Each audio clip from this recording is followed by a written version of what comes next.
Hello बच्चों, कैसे हो आप सभी। स्वागत है आपका अपनी चैनल एक्सपोज केमिस्ट्री पर। आज हम कंटिन्यू करते हैं कोवलेंट बॉन्ड चैप्टर को। तो देखिए बच्चों, नेक्स्ट अब हमें करनी है चैप्टर के अंदर इंप्रूवमेंट्स। ठीक है, तो यहाँ पर हमने क्या पढ़ा था। फर्स्ट इंप्रूवमेंट एक तो की गई थी हमारी exchange of electrons, exchange of electrons. Second थी यहाँ पर screening effect, screening effect of electrons. Third improvement यहाँ पर की गई थी आयनिक character of hydrogen bond, ionic character of hydrogen bond. ठीक है, ये तीनों इंप्रूवमेंट थी। फर्स्ट हम पढ़ेंगे first improvement exchange of electron. First improvement that is exchange of electrons, इसको हम पढ़ेंगे।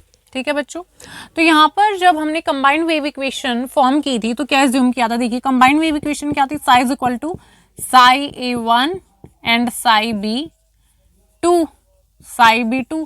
ये क्या हमारी कंबाइंड वेव इक्वेशन है, कंबाइंड वेव इक्वेशन है।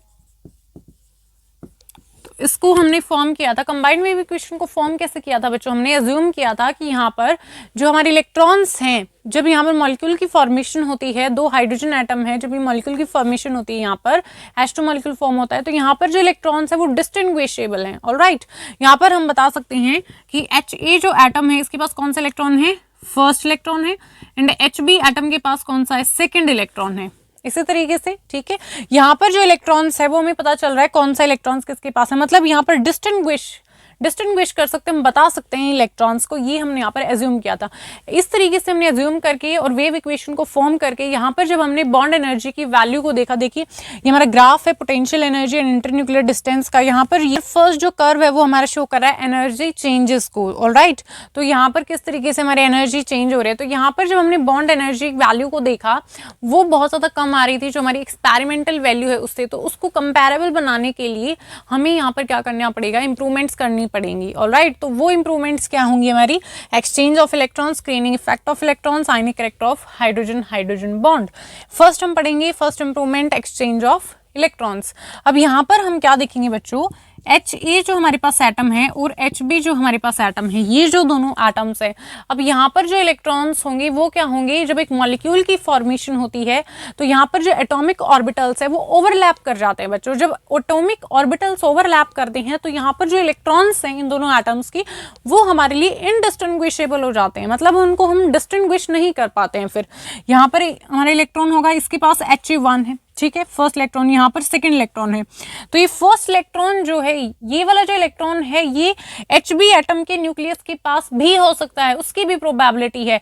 और दूसरी प्रोबेबिलिटी ये है कि जो सेकंड इलेक्ट्रॉन है ये भी हमारा HA एटम के न्यूक्लियस के पास भी हो सकता है, ये भी हमारी प्रोबेबिलिटी है। ऑलराइट, बट पहले हमने क्या एज्यूम किया था कि फर्स्ट इलेक्ट्रॉन इसके पास HA एटम के न्यूक्लियस के पास एंड सेकंड इलेक्ट्रॉन इस वाले के पास। बट यहाँ पर जो हमारी प्रोबेबिलिटी है, इक्वल प्रोबेबिलिटी ये भी है कि जो फर्स्ट इलेक्ट्रॉन है वो HB एटम के न्यूक्लियस के पास भी हो सकता है and second electron HA atom के न्यूक्लियस के पास भी हो सकता है। ऑलराइट बच्चों, तो यहाँ पर HA एटम के पास भी हो सकते हैं हमारे सेकंड इलेक्ट्रॉन। तो इस तरीके से यहाँ पर हमें क्या देखने को मिलती है, दो स्टेट देखने को मिलती है।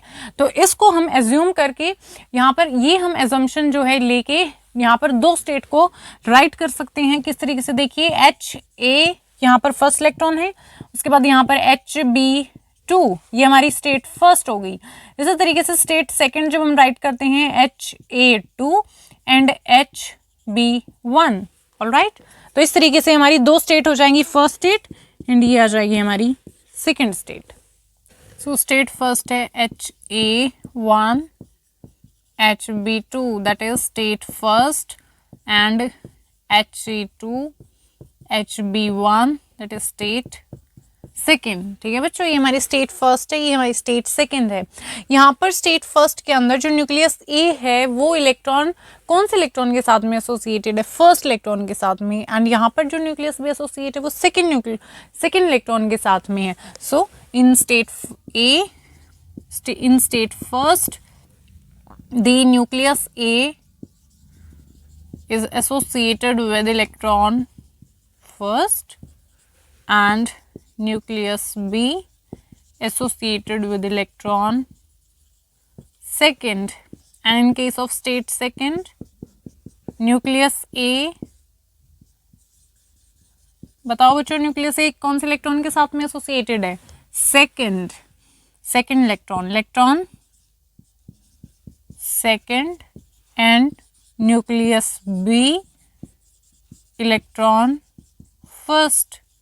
ऐसा ही बच्चों, ठीक है।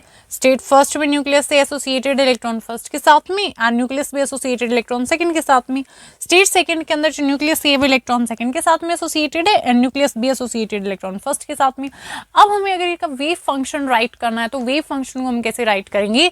तो यहाँ पर हो जाएगा बच्चों psi first is equal to psi A one and psi B two, and second state में wave function psi A two and psi B one, इस तरीके से हो जाएगा।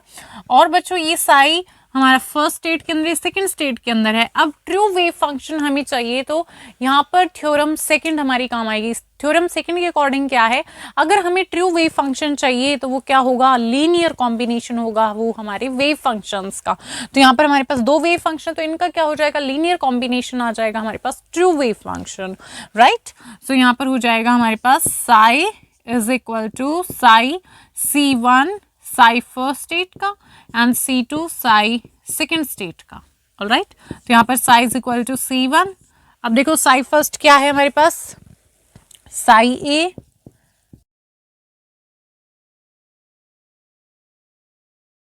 उसके बाद प्लस C2, यहाँ पर आ जाएगा Sai A2 and Sai B1, इस तरीके से हो जाएगा। ये क्या आ गया बच्चों? हमारा ट्रू वेव फंक्शन आ जाएगा।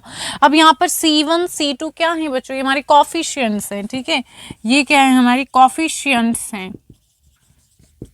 C1 C2 क्या है? हमारे कॉफिशिएंट्स है, जो क्या डिटरमाइन करते हैं, बताते हैं कंट्रीब्यूशन वेव फंक्शन फर्स्ट और वेव फंक्शन सेकंड का, ठीक है। ये हमारी वो कॉफिशिएंट है जो हमें बताते हैं contribution wave function first and wave function second का।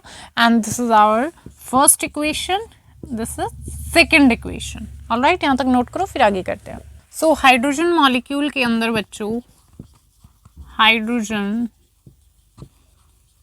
मॉलिक्यूल के अंदर बच्चों जो दोनों वेव फंक्शंस हैं हमारे, ठीक है, दोनों वेव फंक्शंस जो हैं वो क्या है? हमारी इक्वली प्रोबेबल हैं।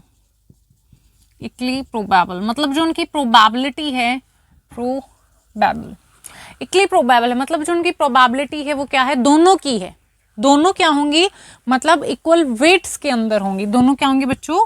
इक्वल वेट्स के अंदर होंगी, इक्वल वेट्स के अंदर होगी। और जो वेट होता है बच्चों वेव फंक्शन का, वो किसके इक्वल होता है? अकॉर्डिंग टू थ्योरम सेकंड, वो हमारा इक्वल होता है कॉफिशिएंट के स्क्वायर के। पढ़ चुके हम, तो किसके इक्वल होगा? वो कॉफिशिएंट के स्क्वायर के। तो C1 का square is equal to C2 का स्क्वायर हो जाएगा।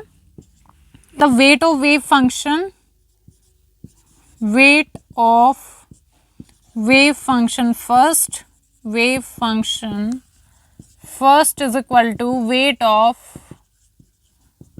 wave function second, wave function second, इस तरीके से हो जाएगा। सो C1 is equal to plus minus C2, ये हो जाएगा, ठीक है बच्चों। C1 is equal to plus minus C2। तो सिंप्लिसिटी के लिए हम यहाँ पर एज्यूम कर लेते हैं C1 is equal to 1 and C2 is equal to plus minus 1, इस तरीके से हो जाएगा।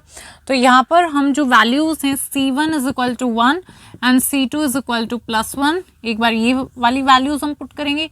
C1 is equal to 1 and C2 is equal to minus 1, ठीक है। एक बार ये वाली जो वैल्यूज हम पुट करेंगे इक्वेशन सेकंड के अंदर। अब हमारी जो इक्वेशन सेकंड है वो क्या थी?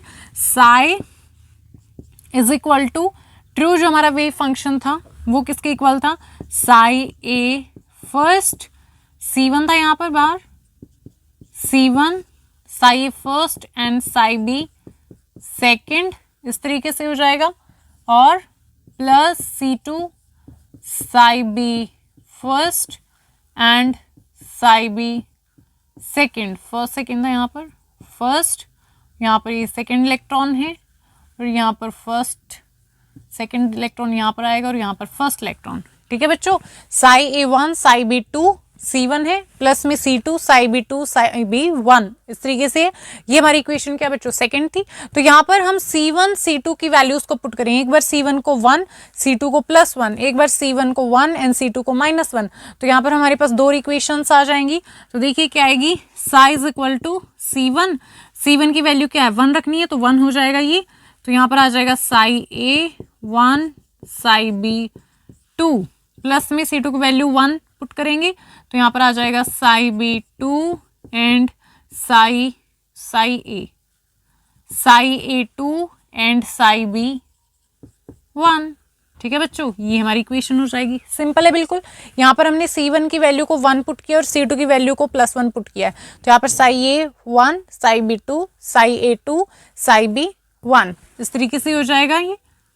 ठीक है, ये हमारी इक्वेशन आ जाएगी, हमारी थर्ड इक्वेशन आ गई। अब कौन सी इक्वेशन है, थर्ड इक्वेशन। अगर इन वैल्यूज को हम पुट करेंगे तो क्या इक्वेशन आएगी, देखो Sai is equal to C1 की वैल्यू क्या है 1, तो यहाँ पर आ जाएगा Sai A first and Sai B second.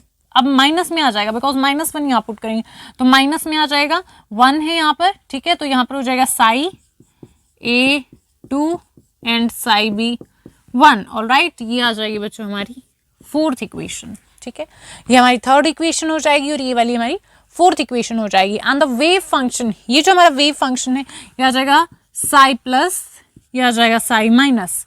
ठीक है, सो जो हमारा वेव फंक्शन है बच्चे, इसे हम बोलते हैं सिमेट्रिक कॉम्बिनेशन। क्या है ये symmetric combination. And psi negative, ये जो हमारा वेव फंक्शन है इसे हम क्या बोलते हैं, एंटी सिमेट्रिक कॉम्बिनेशन। ऑलराइट, तो ये क्या है सिमेट्रिक कॉम्बिनेशन और ये क्या है एंटी सिमेट्रिक कॉम्बिनेशन। ठीक है, नोट कर लो इसे। So the wave function psi positive, wave function psi positive is called symmetric combination। क्या बोलेंगे बच्चों हम इसे, symmetric combination। and the wave function psi negative, wave function psi negative उसे हम क्या बोलेंगे, antisymmetric combination, एंटीसिमेट्रिक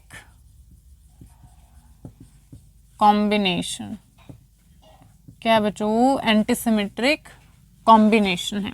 ठीक है, वेव फंक्शन साई पॉजिटिव को हम क्या बोल रहे हैं, सिमेट्रिक कॉम्बिनेशन। एंड जो वेव फंक्शन साई नेगेटिव है वो क्या बच्चों, एंटीसिमेट्रिक कॉम्बिनेशन। एंड जो कैलकुलेशन है एनर्जीज का जो एसोसिएटेड है हमारी wave function psi positive and psi negative के साथ में, और as a function of internuclear distance वो शो किया है graph second and graph third के अंदर। ऑलराइट, तो देखिए बच्चों, अब ग्राफ सेकंड को अगर हम देखते हैं यहाँ पर, तो यहाँ पर क्या हो रही है, जो एनर्जी है वो क्या हो रही है, हमारी डिक्रीज हो रही है। ठीक है, लॉवरिंग इन एनर्जी है यहाँ पर। साई पॉजिटिव वेव फंक्शन जो साई पॉजिटिव है वहां पर क्या हो रही है बच्चों, हमारी जो एनर्जी है वो लो हो रही है। यहाँ पर अगर हम देखते हैं बॉन्ड एनर्जी की वैल्यू तो क्या आती है, वो आती है हमारी 303 किलो जूल पर मोल। ठीक है, कितनी आती है, 303 किलो जूल पर मोल। बट पहले हमने जो कैलकुलेट की थी वो क्या थी हमारी, 24 किलो जूल पर मोल ये थी। बट अभी कितनी आ रही है, 303 किलो जूल पर मोल आ रही है। मतलब यहाँ पर बॉन्ड एनर्जी की जो वैल्यू है वो क्या हो रही है, इंक्रीज हो रही है। मतलब जो हमारा वेव फंक्शन है वो क्या है, अब बेटर है। ठीक है, वो इंप्रूव हो रहा है। यहाँ पर जो एनर्जी की वैल्यू, बॉन्ड एनर्जी की वैल्यू है वो बेटर है। मतलब यहाँ पर जो वेव फंक्शन है वो इंप्रूव हो रहा है। जब एटम्स के अंदर हम क्या कंसिडर कर रहे हैं कि एटम्स के अंदर जो इलेक्ट्रॉन्स हैं वो क्या हो रही हैं, एक्सचेंज हो रही हैं। ऑलराइट, तो the additional lowering in energy for a molecule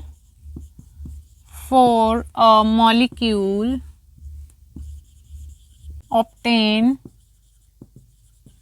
as a result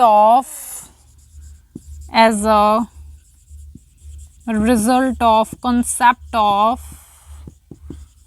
exchange of electrons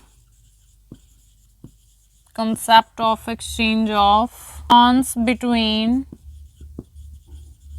two hydrogen atoms,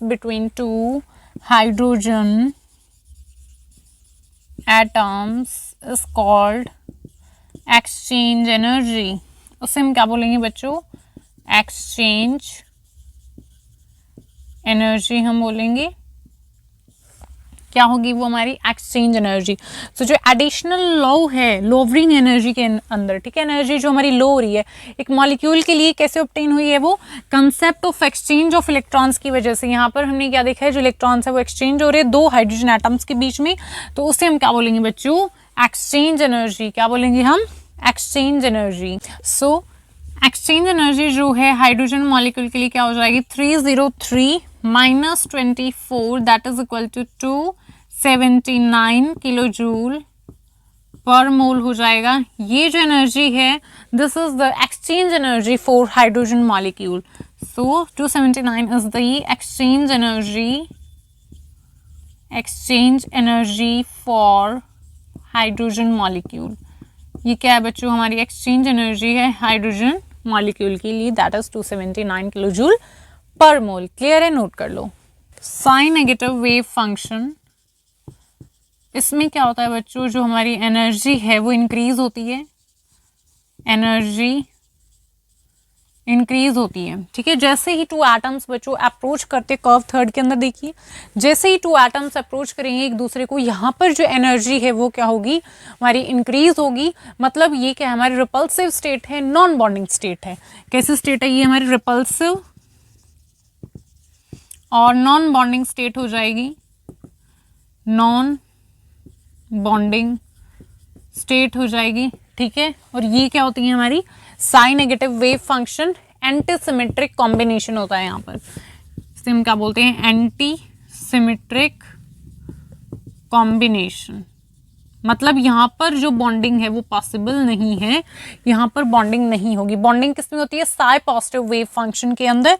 वहाँ पर क्या होती है, हमारी एनर्जी डिक्रीज होती है जैसे टू एटम्स अप्रोच करते हैं, तो मतलब वो क्या हमारी बॉन्डिंग स्टेट है, साई पॉजिटिव फंक्शन। ये क्या हमारी बॉन्डिंग स्टेट है, बॉन्डिंग स्टेट है। यहाँ पर जो एनर्जी है वो क्या होती है, एनर्जी है वो डिक्रीज होती है। इसका मतलब ये क्या हमारी बॉन्डिंग स्टेट, और इसे हम क्या बोलते हैं, सिमेट्रिक कॉम्बिनेशन। क्या बोलते हैं इससे बच्चों, सिमेट्रिक कॉम्बिनेशन। क्या बोलेंगे, सिमेट्रिक कॉम्बिनेशन हम इसे बोलते हैं। और जो साई पॉजिटिव ये जो वेव फंक्शन हम इसे कोवलेंट वेव फंक्शन भी बोलते हैं। क्या बोलते हैं हम इसे, कोवलेंट वेव फंक्शन।